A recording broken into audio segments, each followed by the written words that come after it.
The Right Honourable Ed Schreyer has enjoyed political success at the highest levels.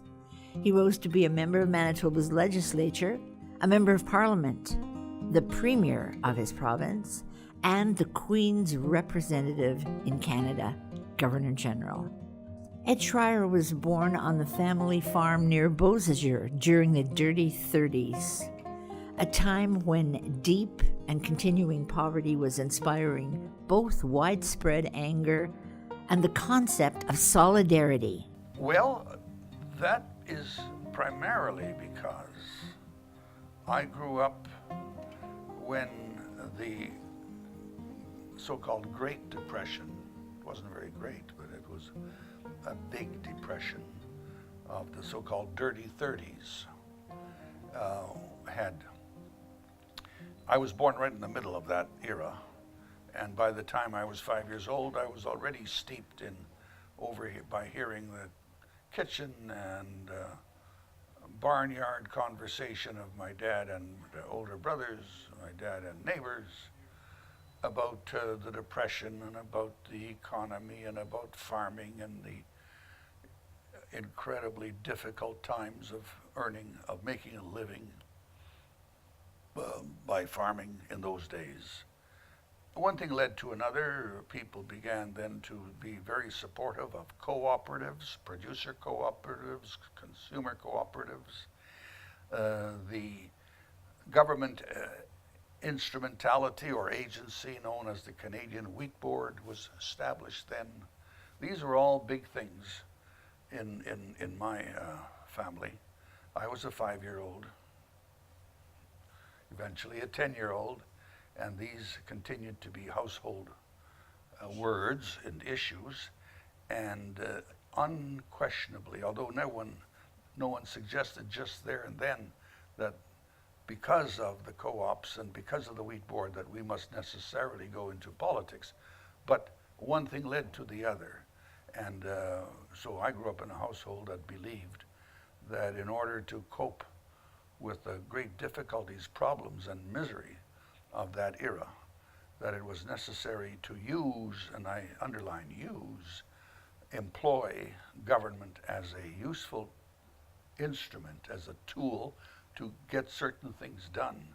The young Schreyer would eventually earn 4 university degrees, and in 1958, at just 22 years of age, run successfully for the CCF, the precursor to the New Democratic Party in Canada. He eventually won the leadership of Manitoba's NDP and made headlines in 1969 when Manitobans handed him the reins of power.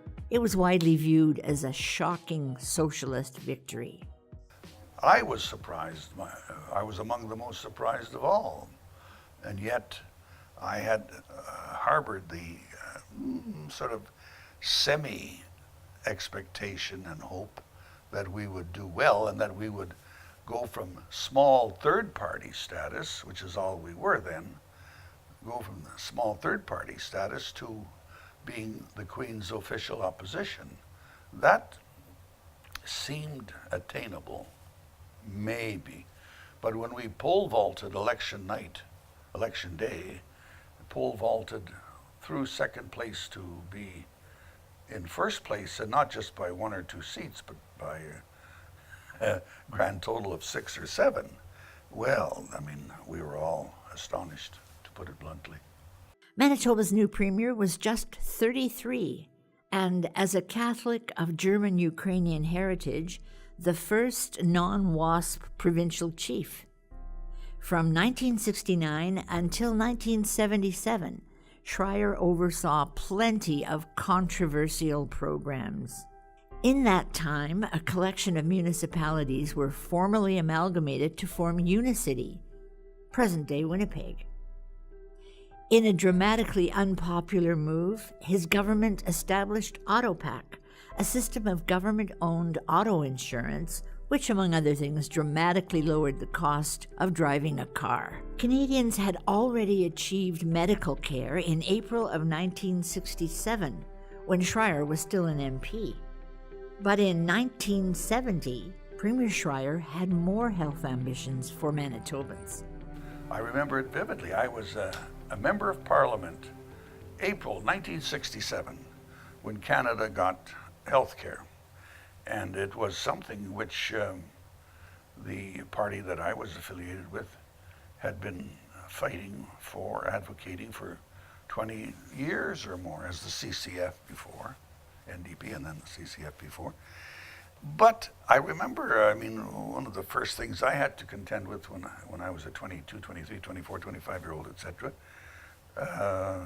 some of the more mean-spirited people would refer to me as Ed the Red or Ed the Communist because I was supporting national medical care, you know, or Medicare.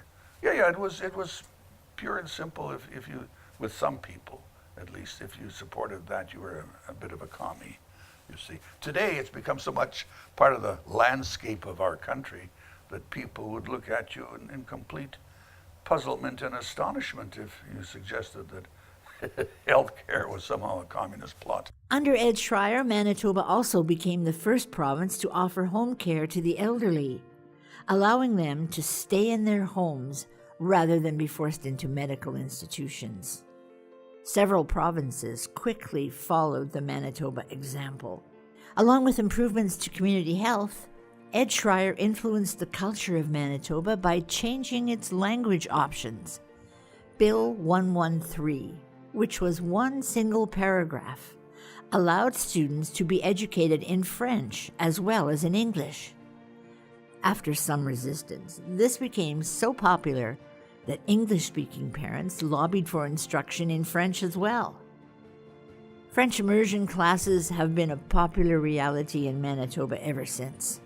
Ed Schreyer's government also corrected what they thought was an 85-year-old injustice: the criminalization of Métis leader Louis Riel, who was executed as a traitor to Canada for his part in the Northwest Rebellion. Which overnight suggested that Louis Riel, no longer a traitor, having been executed in 1885 for his alleged involvement, allegedly as a traitor, in the Northwest Rebellion. 85 years, it's easy to remember, 85 years after 1885, we brought this regulation in, Order in Council, and we deemed him to be a persona, a person of respect and historical legacy to Manitoba, and we caused a competition to be held for a statue, and that went up on Assiniboine Drive on the banks of the Assiniboine River, and people said, "Oh, you're really asking for trouble. There's bound to be a storm of indignation and protest." I can tell you now, in the safety of 40 years or more, that I got 17 nasty letters. 17. And that was it. The rest of the people seemed to sense, well, either they didn't respond one way or the other, but so many people more or less responded in the sense that it's about time, because this person was fighting a cause which today would be deemed to be 100% in keeping with the right of freedom of speech. Looking back on his successes, Ed Schreyer includes the progress made in the development of Manitoba's hydropower. Its importance can be traced back in part to the daily environmentalism necessary on the farm of his childhood. It's ironic that today Manitoba Hydro seems to be the object of considerable soul-searching and blame placing, and facing the prospect of major rate increases, some of which I'm afraid need not have taken place, but that's another long story. The fact of the matter is that not just the work of my colleagues and I, but also my successor, Howard Pauley, and Wilson Parasuk and others of their day, when they brought in the limestone hydro plant, without question one of the absolutely best, most profitable public sector investment Manitoba has ever made or ever likely to make in the future, namely the building of limestone to add to the regulation Lake Winnipeg and the building of long spruce and Kettle Rapids power plants. People, I don't know if Manitobans realize that we are producing, we have 5,000 megawatts of capacity, renewable energy, water running to the sea. This is all wonderful stuff, especially in a world has now belatedly come to realize that if we insist on the burning of coal and more coal to generate electricity, that we are just being completely irresponsible and absolutely unjust to the next and ensuing generations. So we don't seem to give a damn what happens to them, because what the burning of coal to generate electricity, there's no longer any excuse for it. We now have the technology proven, hydro, wind, and someday solar, and we'd better get on with it. Like most people who've chosen a political path, Ed Schreyer lives with both a sense of achievement and disappointment. Among his disappointments, he includes the loss of Winnipeg's trolley buses. He still looks with envy at the success of neighboring North Dakota's state-owned bank. But the Bank of Manitoba just didn't happen. Given that the Schreyer government worked for years with a threadbare majority, sometimes of just one member in the legislature, Ed Schreyer knows the impact of stress on a politician's personal health and on his or her family. But he has no regrets, and he offers thoughtful encouragement to young people. If you have a genuine interest, and only you can tell if it's genuine, if you have a genuine interest in public issues, in social and economic justice, if you really, without sounding maudlin about it, have a great desire to work on behalf of your fellow man, then yeah, go into humanity. I shouldn't use the term man anymore. Then yes, politics is a career, but I would urge you to make sure that you do have a fallback position. You should have, ideally speaking, a gainful occupation you can fall back on. I think it must be very much stressful to go into political life knowing that every election or every second election is going to be touch and go. Especially if you're in with a new political movement that doesn't have any momentum or doesn't have any background of depth and historical existence. All the more reason that you should have a job or a profession to fall back on.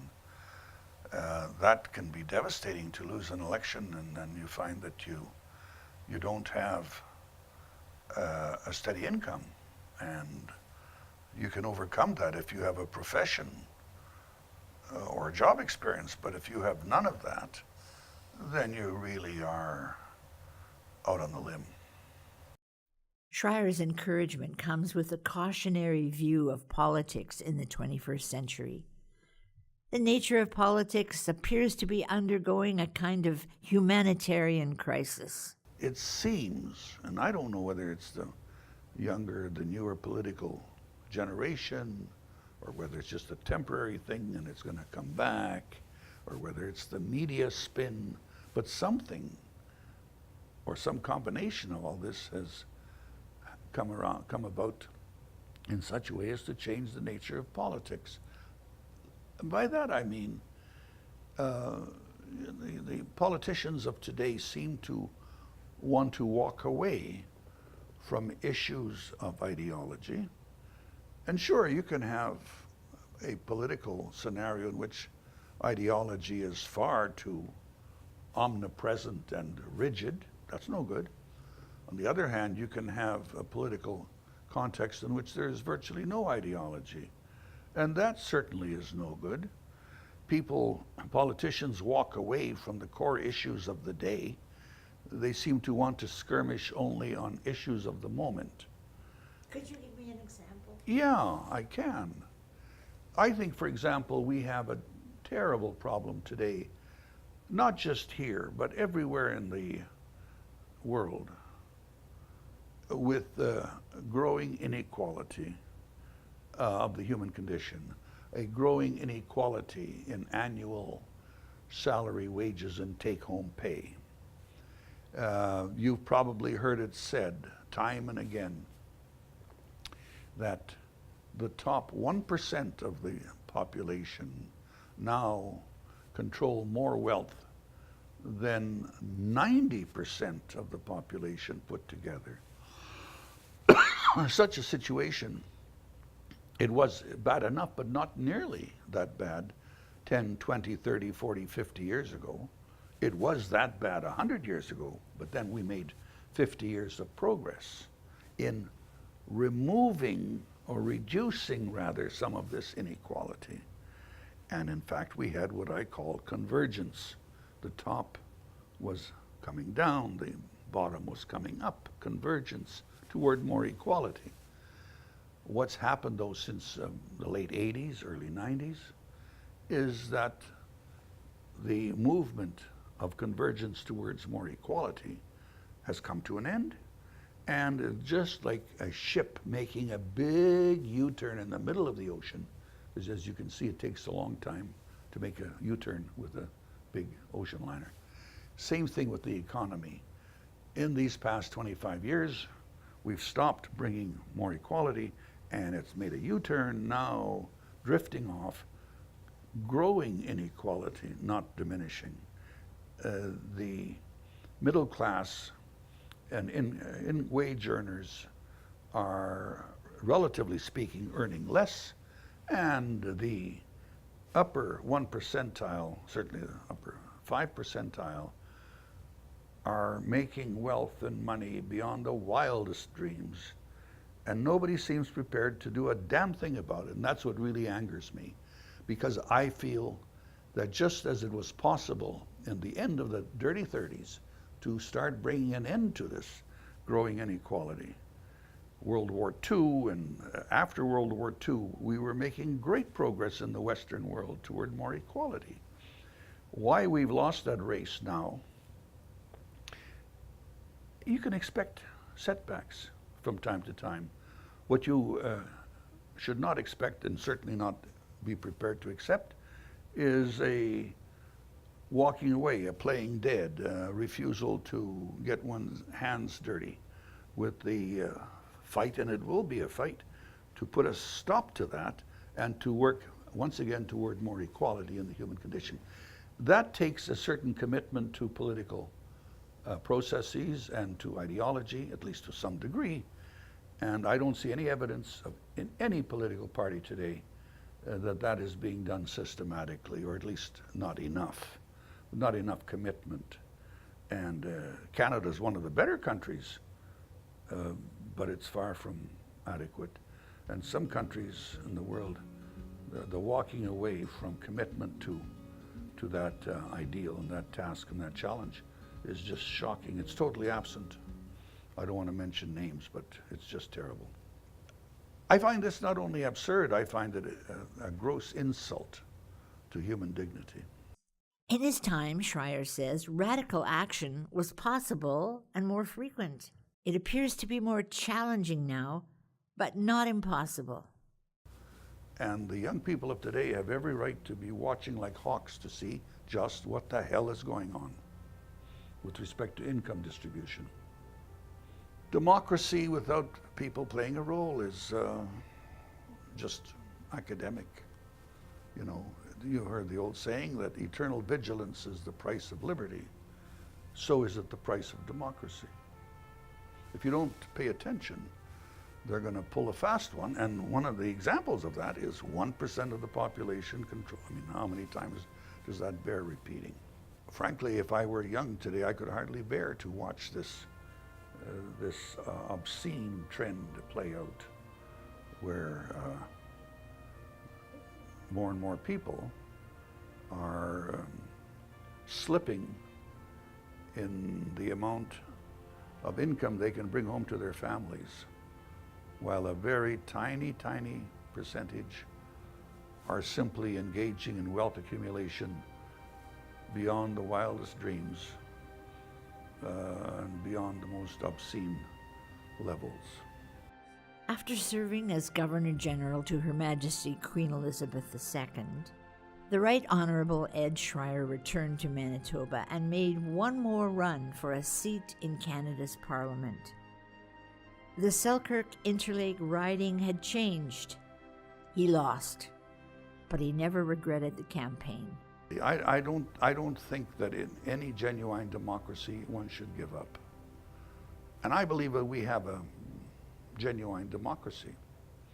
And if we don't, so far at least, it's our own fault.